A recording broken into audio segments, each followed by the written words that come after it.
Üdvözlöm kedves csatorna nézőimet, hallgatóimat! Most az Anyaszikláról fogok beszélni, egy olyan fontos szakrális helyről, amelyet a mongolok többsége legalább életében egyszer felkeres. Ez a mai Ulánbátortól délkeletre, körülbelül 90 kilométerre található, Töv megyében, Szergelen járásban. Így néz ki a környéke, sziklás hegyek. A neve Écs-Hairhan, tehát maga Anya-hegység. Itt található több fontos szikla. Az egyik, például itt látjuk maga az Anyasziklát, ahová az itt látogatók süteményeket, tejtermékeket tesznek. A férfiak oda járulnak, és a bal oldalra, az Anyaszikla bal oldalán süttognak, a nők pedig a másik oldalán. Tehát itt lehet különböző kívánságokat kérni az Anyasziklától. Aztán következő ilyen különleges hely, még ez vissza, hogy így néz ki, tehát körbe van kerítve. Innen nem messze egyébként van egy gazdagságszikla, az, hogyha valaki megérinti, körbejárja, akkor állítólag gazdag lesz. Mostanában már a pénztárcájukat is oda érintik a mongolok biztonság kedvéért. Így néz ki a környéke az Anyasziklának. Itt több szent halom, ilyen kőből rakott szent halom obó található, ahová az asszonyok, férfiak ellátogatnak, és itt pedig tejet hintenek szét.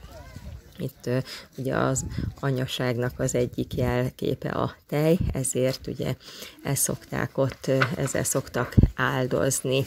És itt is ugye mindig jót kérnek jót kérnek a családnak, de nagyon sokan azért jönnek ide, hogy termékenység, tehát hogy minél több gyerek szülessen a családba. Na, itt van az egyik nagy obó vagy szentély, ahová elzarándokolnak a mongolok, és itt végzik ezt a tejszertartást. És már ide raktak ugye buddhista imamalmokat, azt is meg lehet forgatni, ugye a kettő nem zárja ki egymást, tehát a régi hit és a buddhizmus keveredik egymással.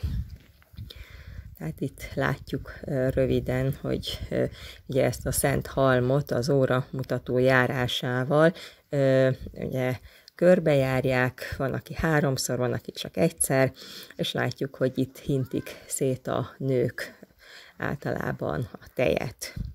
Tehát ez a jelentősége itt a helynek. Igen, látjuk itt körbe, hogy néz ki a táj, és jön egy következő állomáshely, ez pedig itt az Anyasziklától ugye északra van, itt emellett a másik obó mellett, itt láthatjuk ezt a különleges sziklát, ez a gyógyító szikla, tehát ide azok jönnek, akik betegek, és azt a testrészt kell oda érinteni, amelyik éppen beteg. Tehát ha valaki a hátát, akkor a hátát érinti oda, a fejét, derekát, stb. És ennek a sziklának különleges gyógyerőt tulajdonítanak. Magam is kipróbáltam, és már 2-szer segített rajtam, úgyhogy ajánlom mindenkinek, hogyha erre jár, el tud jönni, mindenképpen itt kezeltesse magát, mert nagyon különleges erővel bír.